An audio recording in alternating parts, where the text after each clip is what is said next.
to be in any meeting. Okay. It's good to be in any meeting of Alcoholics Anonymous, I'll tell you that. I just came back from a women's conference in Washington, and I got to hear some really great speakers. And I was so thrilled to be somewhere at a conference in person. You know, Zoom and COVID has changed the face of the earth, really. And in some ways, for Alcoholics Anonymous, it's really brought us closer because we can go to meetings now all over the world on Zoom. It's pretty impressive. You know, Thy Will Not Mine Be Done is in both the 12 and 12 and the Big Book of Alcoholics Anonymous. But in the Big Book of Alcoholics Anonymous, it's on page, I believe, 85. And my instructions were that step 11 starts on 86. So I didn't want to break the rules. So I brought it out the 12 and 12. And, you know, isn't that funny? That's Alcoholics Anonymous. Because when I was out there drinking, I would break all the rules. But now that I'm sober, I try and do what I'm asked. Whether I agree with it or not, I try and do what I ask and keep my mouth closed. And, you know, I chose Thy Will Not Mine Be Done because, you know, I have found, I'm 23 years sober, and I have found that, yeah, sometimes I don't like God's will. Like, I don't like the path that has been chosen for me. I don't like the path that the universe will open doors for me. I don't want those doors. Like, I want a different door, but the doors I want are shut tight. They have a chain on them. They're nailed shut. I just can't get in those doors. And for me, that's really where I have to pay attention to Thy will. I remember when I was first sober, oh gosh, like I lost everybody in the beginning of my sobriety. My daughter went to go live with her dad who was drinking. My son went institutionalized. I left my husband. I had no friends. I had to leave my job because they were under arrest because there was embezzlement going on. And like, I was like, how do I pray for Thy will? Like, this looks super messy. This is not what I wanted. I certainly think that God made a very big mistake. And I'm sure if I would have managed my own life myself, I could have done a much better job than what my higher power has done at that point. And that's how I saw it. But I really had to stay in that simple request of Thy will, not mine, be done. And in hindsight, it's always in hindsight, I could see how, you know, my higher powers plan for me, which was much better than my plan. So my daughter went to live with her father, and that found me alone for the very first time in my sobriety. And what I got to do is go to a lot of AA. Like, AA became the absolute center of my life because I had nobody else in my life but work. So I could either work 18 hours a day or go to AA. And I chose to go to AA. I went to morning meetings, lunchtime meetings, nighttime meetings, weekend meetings. If I wasn't at work, I was in AA. And I got better because I was really sick when I came to Alcoholics Anonymous, and I didn't know it. I didn't think I had a drinking problem. I kind of thought maybe I had a life problem, but I knew that I could eventually figure it out, and I couldn't. Um, it goes on to talk about on page 103 in the 12 and 12 in step 12. If at these points our emotional disturbance happens to be great, we will more surely keep our balance, provided we remember and repeat to ourselves a particular prayer or phrase. And I remember the first real opportunity that I found myself applying this was with my son. My son is 39 now, and I did a lot of damage with him in my alcoholism. And when I got sober, he was not interested in sobriety. And I really had to go to my higher power in lots of prayer and meditation, because I didn't know what else to do with him. And I remember he had gone in camp for 9 months, and when he came home, we had to go see his probation officer, and he had an ankle monitor. He was 15, and we would go to the probation office, and my son was not happy with me. So, I had taught him to be a good fighter, and he would fight with me continuously. And, I was trying to really practice a program of Alcoholics Anonymous and disengage with him. And I remember one time we came out of the probation office, and he was haranguing me with something. And I just kept repeating this, God, I don't know what your plan is, but you need to help me if this is where you want me to stay. And out of nowhere, this elderly gentleman showed up, and he said to my son, it might be better if you went in the bathroom and got a tissue so that your mom could wipe those tears off her face than if you keep talking to her like that. And my son was able to hear that man, and he went running into the bathroom and, came back out. And for me, that was a sign from God. I still feel like that man was just an angel sent to me. I don't even know if he was real or not, because the next thing I know, I blinked and he was gone. And those kind of things would happen for me, and I would know, even though the path is very difficult and very painful, that it was certainly my higher power's will, not mine. And I just had to look for those signs. It goes on to talk about saying these things over and over will enable us to clear a channel choked with anger, fear, frustration, or misunderstanding. And then it talks about, that 11-step prayer. Remind ourselves it's better to comfort than be comforted. And,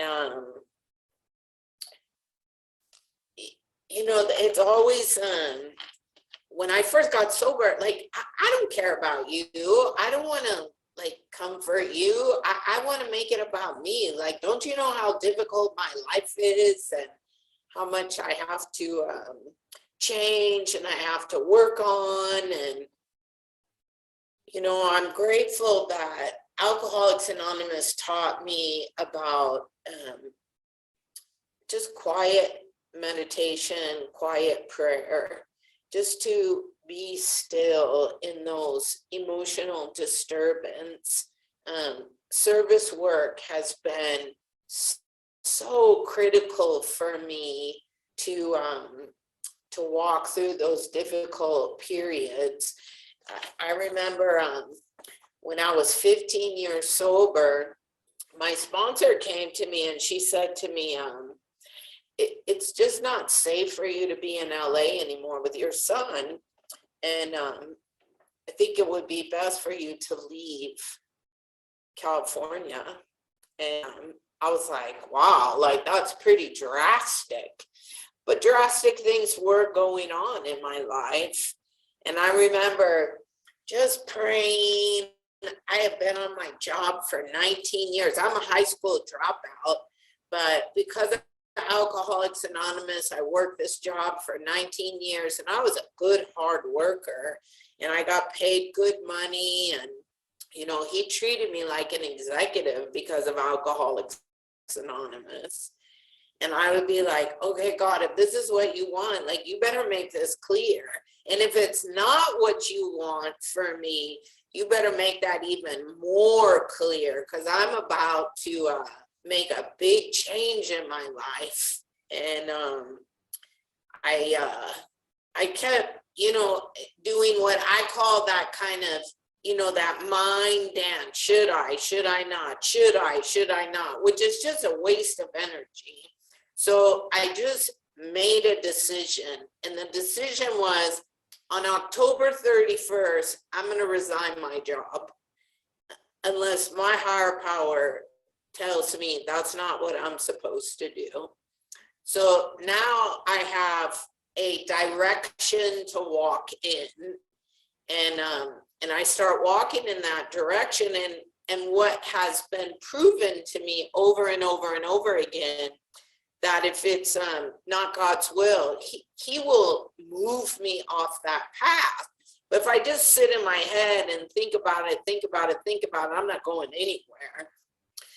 So I make this decision. I'm going to resign my job on October 31st. It's like October 15th or something. So my higher power's got 15 days to make it clear which direction I'm supposed to go in. And 30 minutes later, my boss calls me and says to me, I want to do your review on October 31st.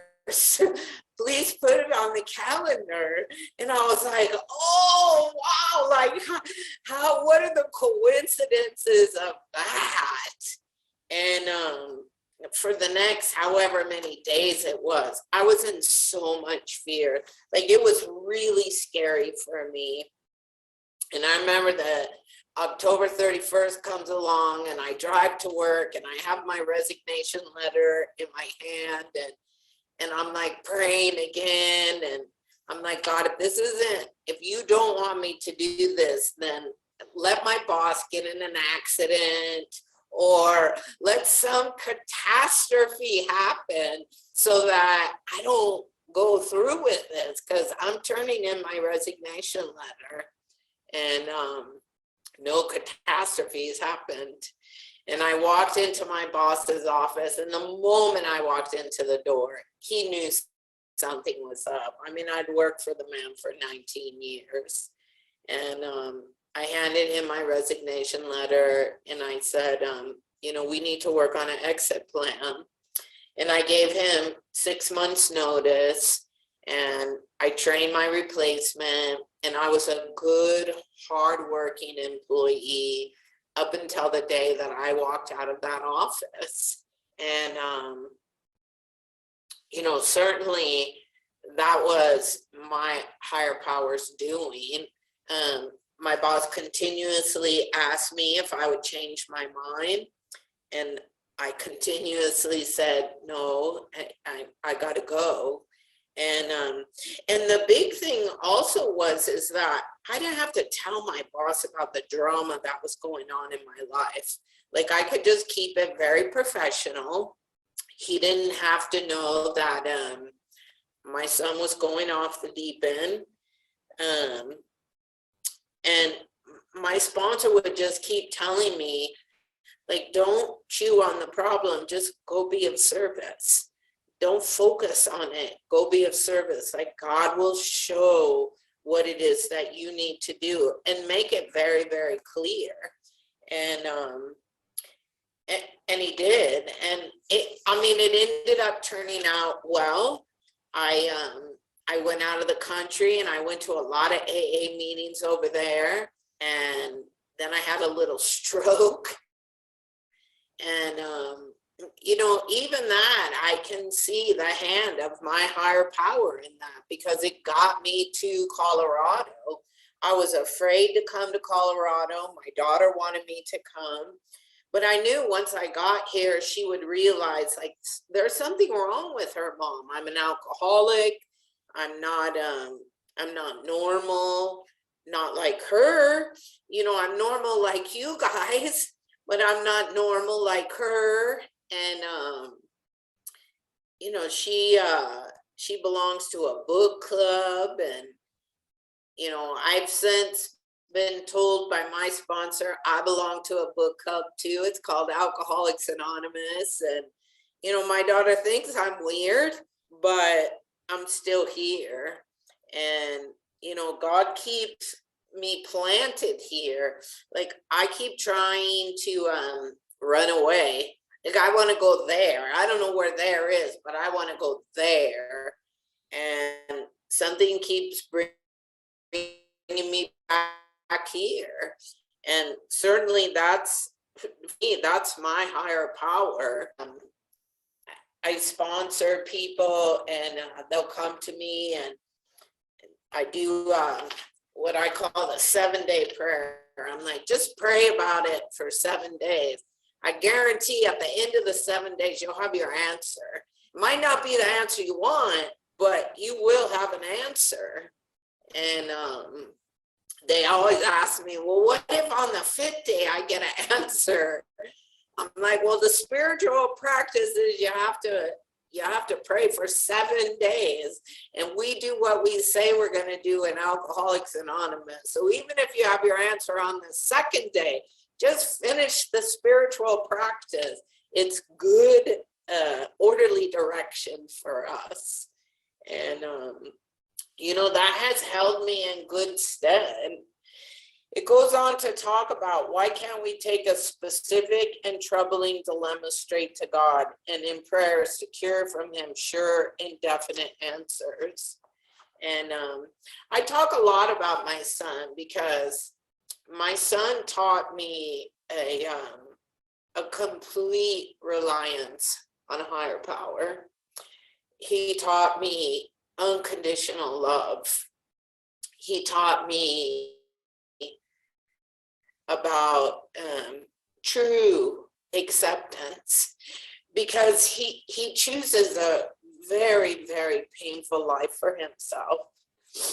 My son has had 9 suicide attempts, one where he shot himself, and certainly that's not my will.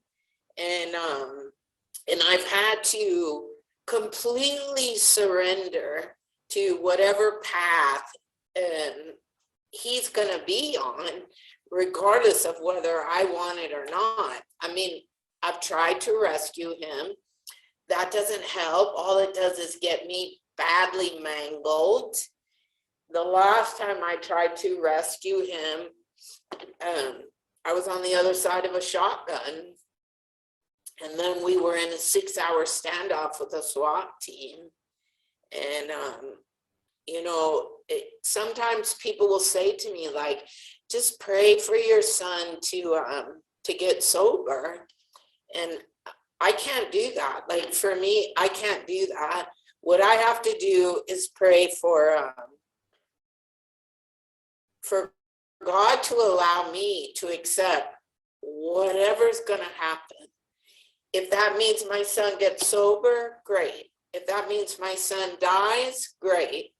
Whatever the case may be, I have to be in full acceptance of what's going on.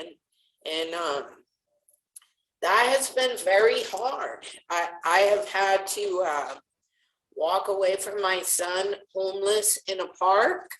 I brought him a burger and a water, and then I've had to get into the car and drive away. I've had to leave my son in the ocean and turned to his girlfriend and said to his girlfriend, he will either be dead or in the hospital in the next 45 minutes. And then an hour later, get a phone call from her saying, how did you know? because I've been taught by Alcoholics Anonymous to be in that full surrender. Thy will, not mine, done. Recently, my son was found almost dead in kidney failure and went on dialysis for 90 days. And I remember thinking, like, okay, God, this must be the end. Like, this must be the end. Can't get much worse than this. Like, the kid's dying. He probably won't go back to jail now because he's got a life-threatening illness. You could get him sober now. It's okay. And 2 days later, my son left the nursing home, was loaded, and like, okay, I guess getting sober is not the plan for today. And I decided that I was going to file a permanent restraining order, and I had not been willing to do that up until that time.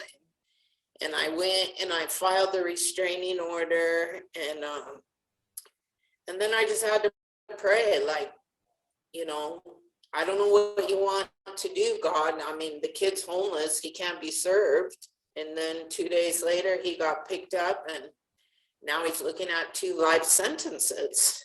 And like, I couldn't have predicted that. I couldn't have wished that. I couldn't have made that happen. And I'm not saying that that's God's will either, but I do know that my son has attempted suicide 9 times and he's still alive.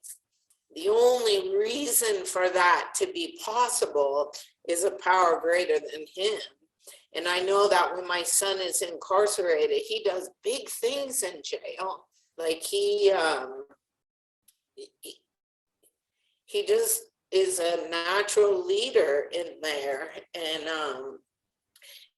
And when I'm selfish and self-centered and I'm thinking about me, that's not what I want. I don't want that. Like, I want a sober son. I want a son who comes to Alcoholics Anonymous and gets sober and is in my life. And I don't want the shame of having to file a restraining order and a kid with mental illness and an alcoholic son. And, like, what kind of mother has to walk away from their kid like that? But that's just my selfish and self-centeredness. That's me thinking about me. What I know is when I can get out of that, I get to come to meetings like this and I get to talk about that stuff. And I guarantee there's another parent in this room who's struggling with their kid. And they feel like, okay, I'm not alone. And if she can do it, I can do it. And maybe their kid isn't as far along as my kid. They're in the very beginning. But even in the beginning, like, we feel hopeless. I can never stay sober through this.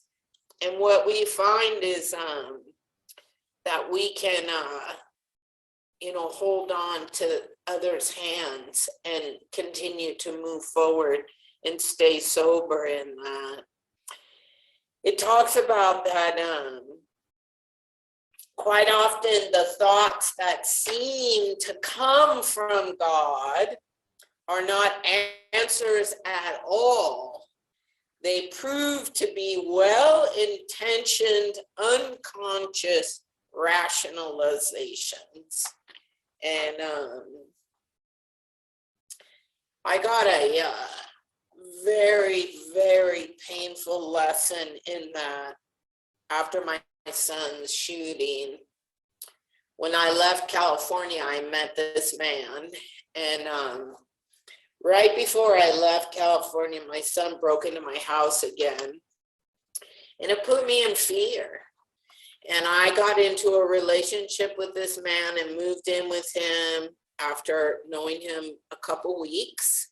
And then I realized very quickly I had made a mistake, and I lied to everyone. I lied to my sponsor. I didn't tell anyone what I was doing.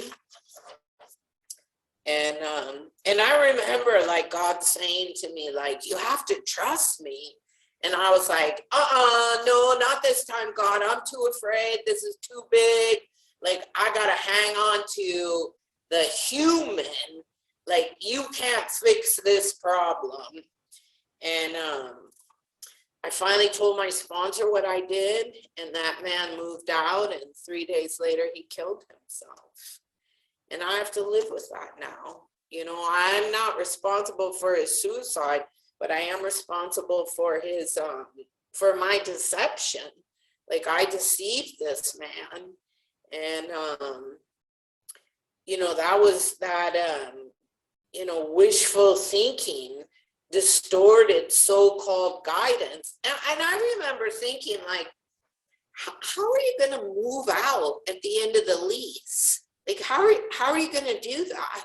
Like, you're just going to, like, what, disappear in the night, leave all your stuff behind like you used to when you were drinking? Like, show up with big football players to pack your stuff up? Like, how are you going to pull this off? And I'd be like, I don't know, God, you'll have to figure it out when we get down the road. I knew I had messed up. And, you know, certainly that's not how God works. He doesn't, at least it's been my experience, he doesn't pluck me out of the jaws, you know, the shark's jaws when I put myself in there. Sometimes he lets me get bit so that I can learn whatever lesson I have to learn. And I've had to make some big amends on that. And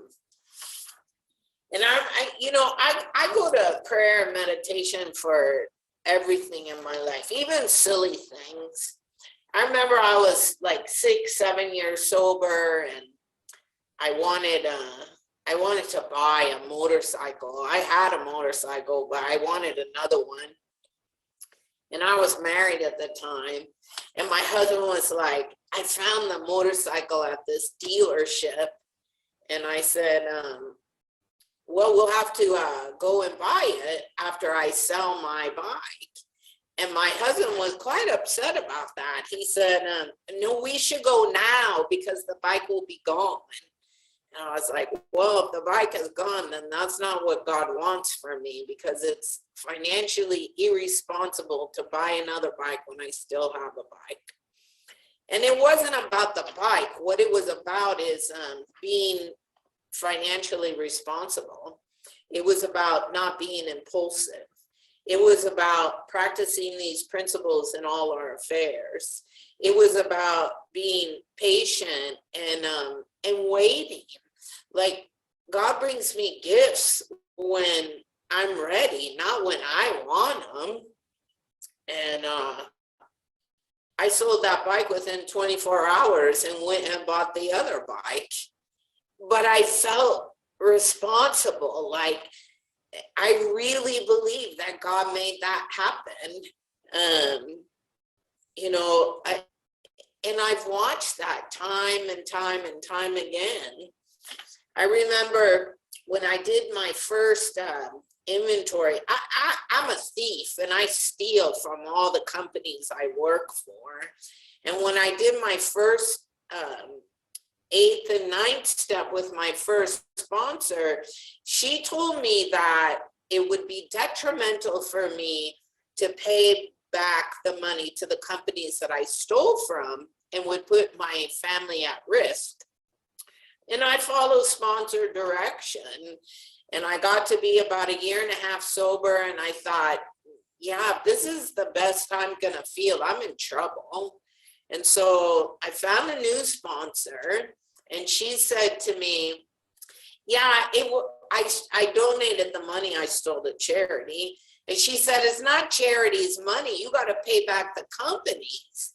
And I said, but that means I'm going to pay back the money twice. She said, yeah, how willing are you? And again, I had to go back to that prayer, thy will, not mine, be done. And all right, God, if you want me to pay the money back twice, I'll pay it back twice. And I was thoroughly convinced that I was going to go to jail because these people didn't know I embezzled.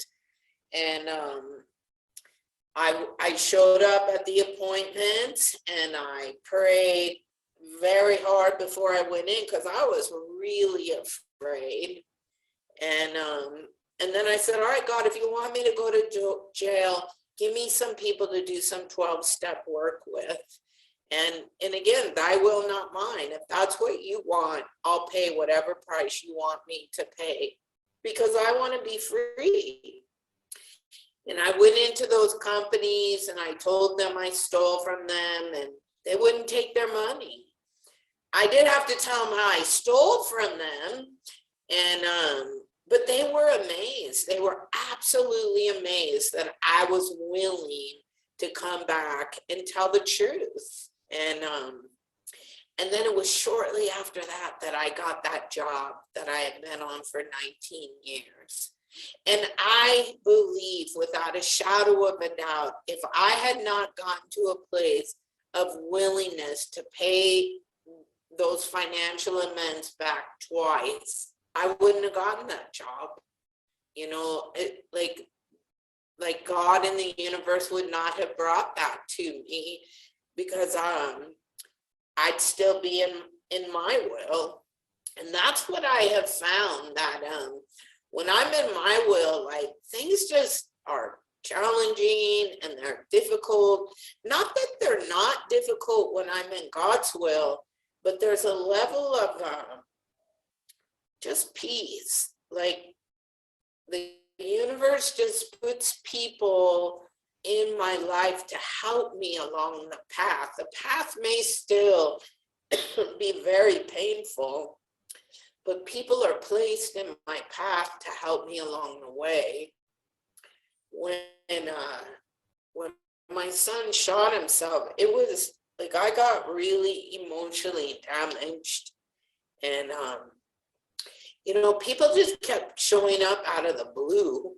I'd be sitting in a coffee shop with someone and some complete stranger, not even in AA, would say to me, you ever heard of NAMI?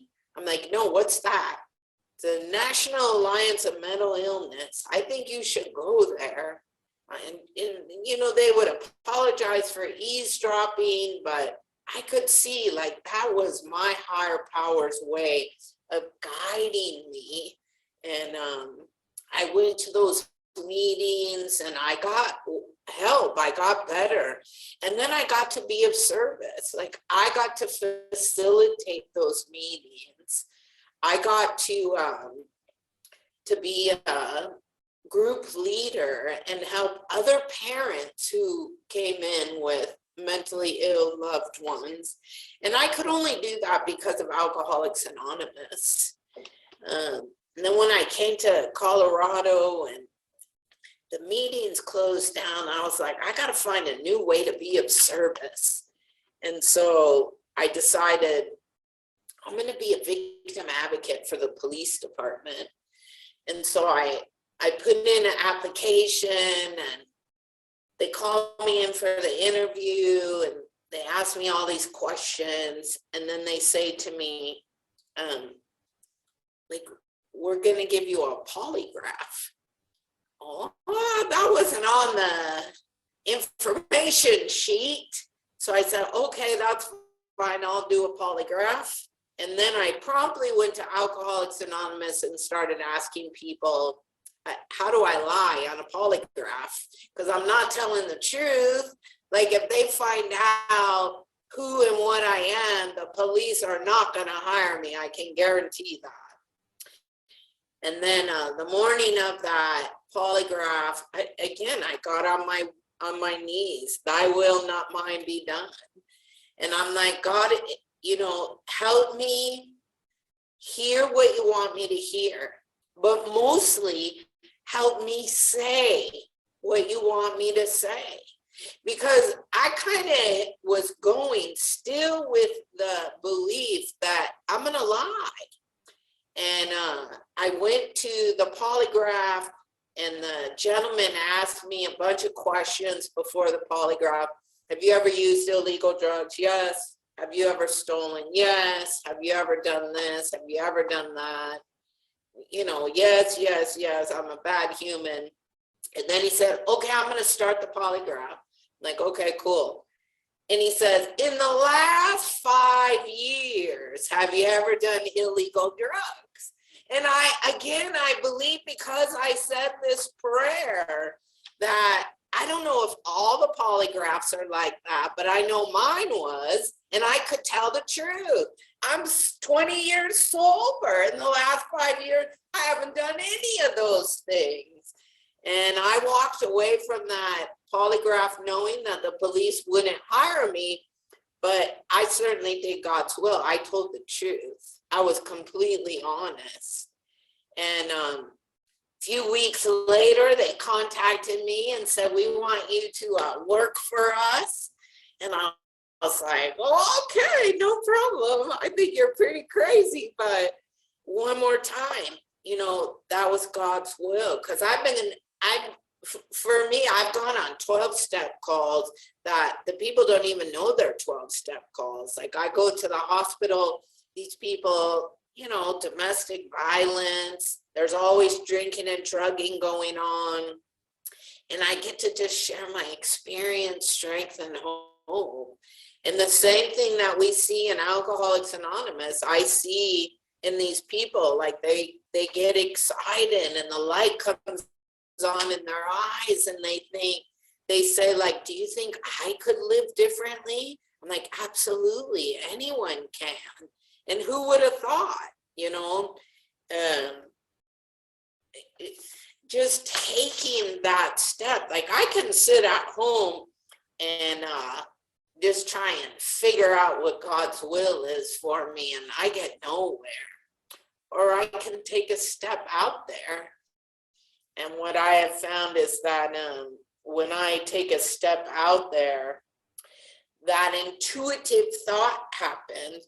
Or like I said, someone gets put in my life. I go to a meeting and 4 people say the exact same thing, exactly what I need to hear, whatever it is that I'm struggling with. On page 105, it talks about,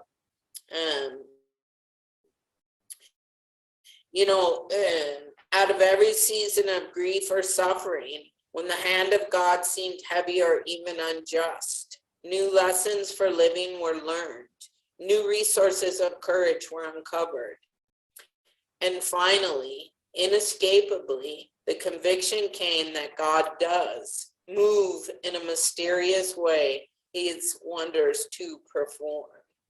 And what I've really come to believe is that the difficulties that I have walked through in my life have nothing to do with me, and they have nothing to do with my son. What they do is they fill my tool belt up. They fill my tool belt up so that people who need the hand to walk through difficult situations were there. If I don't have those experiences, I can't transmit something I haven't got. When I stay, in the front of Alcoholics Anonymous or just in the front of life, I can't tell you how many times I'm in the grocery store or walking down the street, complete strangers come up to me and say, could you give me directions to such and such? And sometimes I think, whoa, I have a sign on my head that says, yeah, good direction giver. But that's Alcoholics Anonymous. Like we are open to helping people. And it's one heart talking to another heart in and out of the rooms of Alcoholics Anonymous when we are in real prayer and meditation. I believe that. Prayer and meditation have kept me out of trouble. They've kept me, in that intuitive thought. When I will listen, I sometimes I will argue with God. I will say, like, I'm not going to do that. I'm going to pay the price. I'm going to get on the train, and I know the train's going to crash, and it's going to be really bad. but I'm going to do it anyways. I'm just letting you know. And sure enough, the train crashes and I get all beat up and bloody. And then I got to come to you and hold your hand to get back into a, surrendered place. And I think sometimes that's how it works. Like, I'm not one of those alcoholics who got sober and got perfect. I hope I never get there. I hope I continue to make mistakes, because it's through my mistakes that I come back to my higher power. It's through my mistakes that I come back to humility and remain teachable.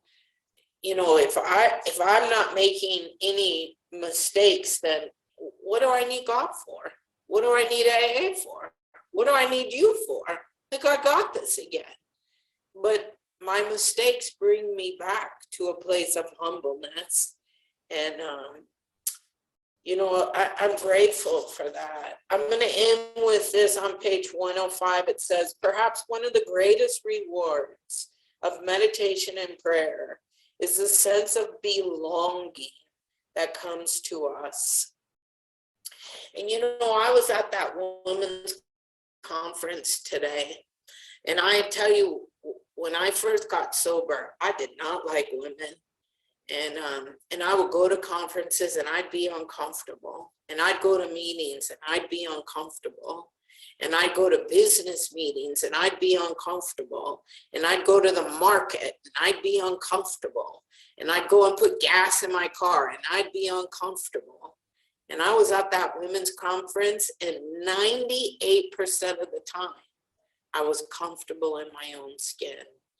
I was an equal. And there were some women there that I had a tremendous amount of respect for, but I'm no longer less than them. I just have a lot of respect for them. And, I remember it was long after I was 10 years sober. I woke up one day and felt like I'm not a little girl dressing up in my mom's clothes anymore. Like somewhere, somehow, some way, I've matured and grown up in Alcoholics Anonymous. And most of the time, I fit in my skin. Alcoholics Anonymous has made me into the very thing I never, ever wanted to be, a lady. Thank you.